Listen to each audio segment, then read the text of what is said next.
The Legend of Smlnd. Tuesday, April the 12th. The wild geese had made a good trip over the sea and had lighted in Tjost town in the northern Smlnd. That township doesn't seem able to make up its mind whether it wanted to be land or sea. Fjords ran in everywhere and cut the land up into islands and peninsulas and points and capes. The sea was so forceful that the only things which could hold themselves above it were hills and mountains. All the lowlands were hidden away under the water exterior. It was evening when the wild geese came in from the sea, and the land with the little hills lay prettily between the shimmering fjords. Here and there on the islands the boy saw cabins and cottages, and the farther inland he came, the bigger and better became the dwelling houses. Finally they grew into large white manors. Along the shores there was generally a border of trees, and within this lay field plots, and on the tops of the little hills there were trees again. He could not help but think of Ldgnd. Here again was a place where land and sea met, in such a pretty and peaceful sort of way, just as if they tried to show each other the best and loveliest they possessed. The wild geese alighted upon a limestone island a good way in on Wndrfl. With the first glance at the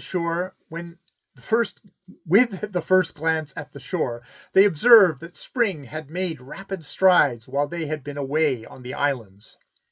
The big, fine trees were not as yet leaf-clad, but the ground under them was brocaded with white anemones, Ldgnd, and blue anemones.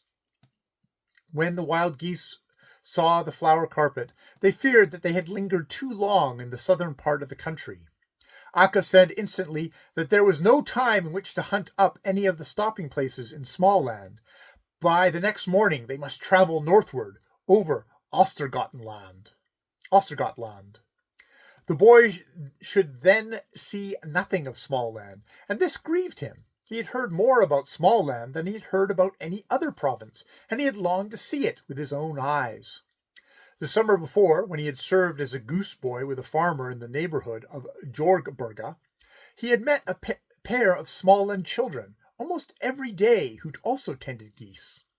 These children had irritated him terribly with their Smlnd. It wasn't fair to say that Osa, the goose girl, had annoyed him. She was much too wise for that. But the one who could be aggravating with a vengeance was her brother, little Mats. "Have you heard, Niles Goose Boy, how it went when Smlnd and Skane were created?" he would ask. As if Niles Holgersson said no, he began immediately to relate the old joke legend. "Well, it was at time when our Lord was creating the world. While he was doing his best work, St. Peter came walking by. He stopped and looked on, and then he asked us if it was hard to do. Well, it isn't exactly easy, said our Lord. St. Peter stood there a little longer, and when he noticed how easy it was to lay out one landscape after another, he wanted to try his hand at it. Perhaps you need to rest yourself a little, said St. Peter.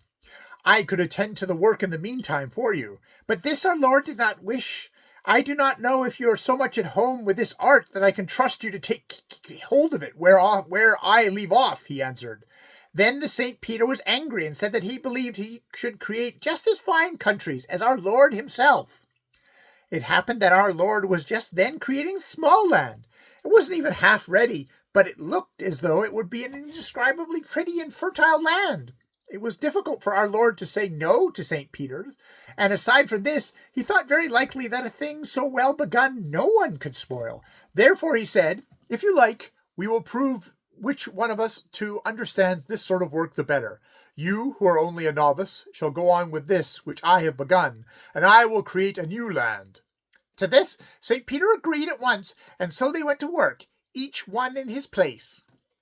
Our Lord moved southward a bit, and there he undertook to create Skane. It wasn't long before he was through with it, and as soon as he asked if St. Peter had finished and would come and look at his work. I had mine ready long ago, said St. Peter, and from the sound of his voice could be heard how pleased he was with what he had accomplished.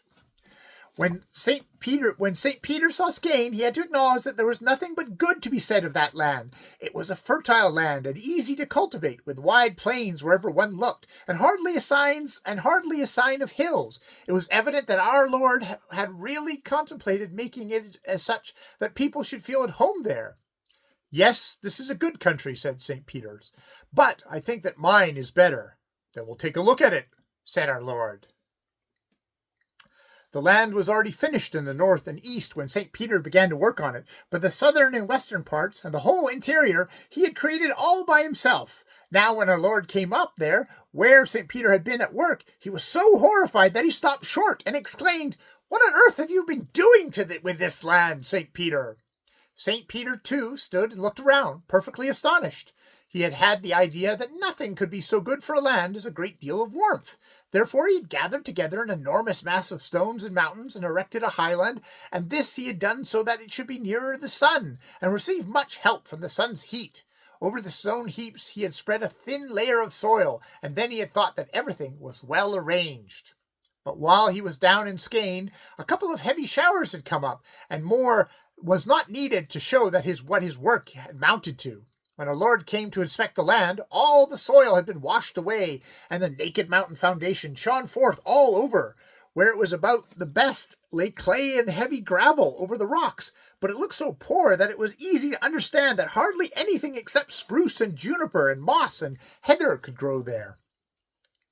But what there was plenty of was water. It had filled up all the clefts in the mountains, and lakes and rivers and brooks, and these one saw everywhere, to say nothing of swamps and morasses, which spread over large tracts, and the most exasperating thing of all was that some of the tracts had too much water. It was so scarce in others that whole fields lay like dry moors, where sand and earth whirled up in clouds with the least little breeze. "What can have been your meaning in creating such a land as this?" said our Lord. St. Peter made excuses and declared that he'd wished to build up a land so high that it should have plenty of warmth from the sun. "But then you also get much of the night chill," said our Lord, "for that too comes from heaven. I am much afraid that the little that can grow here will freeze." This is to be sure. St. Peter hadn't thought about that. "Yes, here it will be poor and frostbound land," said our Lord. "It can't be helped."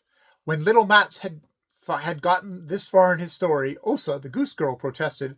"I cannot bear it, little Mats, to hear you say that it is so miserable in Smlnd," said she. "You forget entirely how much good soil there is there. Only think of Moor district, by Tullamore Sound. I wonder where you'll find a richer grain region. There are fields upon fields, just like here in Skane. The soil is so good that I cannot imagine anything that couldn't grow there." "I can't help that," said little Mats. "I'm only relating what others have said before." "And I have heard many say that it is not more beautiful coastland than Tjust. Think of the bays and inlets and the manors and the groves, said Osa. "Yes, that's true enough," little Mats admitted. "And don't you remember," continued Osa, "the school teacher said that such a lively and picturesque district as that bit of Smlnd which lies south of Lake Vättern is not to be found in all Sweden. Think of the beautiful sea and the yellow coast mountains, and of Gränna and Jönköping with its match factory, and think of Husqvarna and all the big establishments there." "Yes, that's true enough," said little Mats once again. "And think of Vingsingo, little Mats, with the ruins and the oak forests and the legends. Think of the valley through which Iman flows, and with all the villages and flour mills and sawmills and the carpenter shops." "Yes, that's true enough," said little Mats, and looked troubled. All of a sudden he looked up. "Now we are pretty stupid," he said.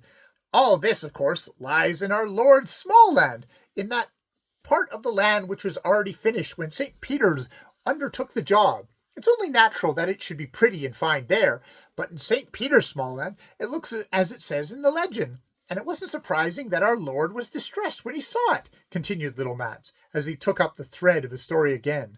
"St. Peter didn't lose his courage, at all events, but tried to comfort our Lord. 'Don't be so grieved over this,' he said.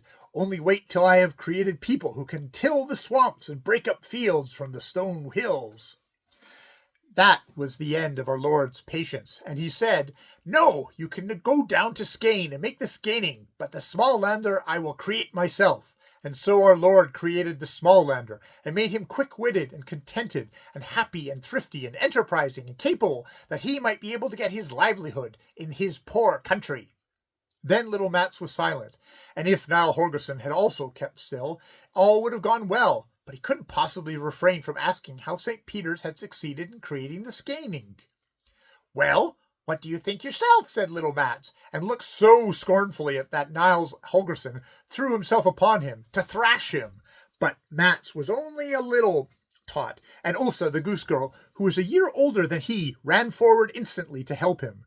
Good-natured though she was, she sprang like a lion as soon as anyone touched her brother, and Niall Holgersen did not care to fight a girl, but turned his back and didn't look at those Smlander children for the rest of the day.